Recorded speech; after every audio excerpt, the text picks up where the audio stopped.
നല്ല രസമാണ് അവിടുത്തെ ജീവിതം കേൾക്കാൻ. എന്റെ പ്രിയപ്പെട്ട മോമിനിയങ്ങളോട് ഞാൻ പറയണം, മൗലിദൊക്കെ നമ്മൾ ചെല്ലണം, ബൈത്തൊക്കെ കുറെ ചെല്ലണം, ശരി തന്നെ. ഭക്ഷണമൊക്കെ വിതരണം ചെയ്യണം, അതൊക്കെ കൂലിയുണ്ട്. പക്ഷെ അതിലൊക്കെ അപ്പുറത്താണ് റസൂലുള്ളാഹിനെ പഠിക്കൽ. അതിനേക്കാൾ കൂലിയൊന്നും വേറെ സംഗതിക്കും കിട്ടണമെന്നില്ല. അത് നമ്മൾ ഇല്ലാതെ പോകരുത്. ഈ റബീഉൽ അവ്വൽ കഴിയുമ്പോഴേക്ക് എന്തൊക്കെ പഠിക്കാം. ഒരു ദിവസം ഞങ്ങളോട് നിസ്കാരം കഴിഞ്ഞപ്പോ സ്വഹാബത്ത് ചോദിക്കുന്നുണ്ട്, എന്താ നബിയെ സുജൂദ് എത്ര ലോങ്ങാണ്? നമുക്കെന്നെ എന്തെല്ലോ തോന്നിപ്പോയല്ലോ, തങ്ങൾക്ക് എന്തോ സംഭവിച്ചു പോയോ? അല്ല വഹിയാറ്റ് ഇറങ്ങിന? ഇല്ല, അത് ഉമാമത്തുണ്ടല്ലോ, ഉമാമ ബീവി, സൈനബ് ബീവിയുടെ മോള്, അത് എന്റെ ഇവിടെ കയറിയിട്ട് കളിക്കുന്നുണ്ടായി.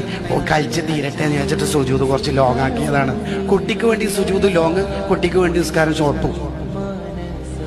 മൗലിദിന്റെ സദസ്സിൽ ഒരു കുട്ടി ചെറിയ ഡ്രസ്സ് ഇട്ടിട്ട് വന്നാൽ തന്നെ നമ്മളെ കൊലപളകും.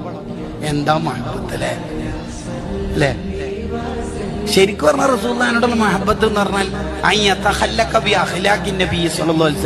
റസൂലുള്ളാഹിന്റെ സ്വഭാവം നമ്മളെ ജീവിതത്തിൽ ഉണ്ടാവുക എന്നുള്ളതാണ്.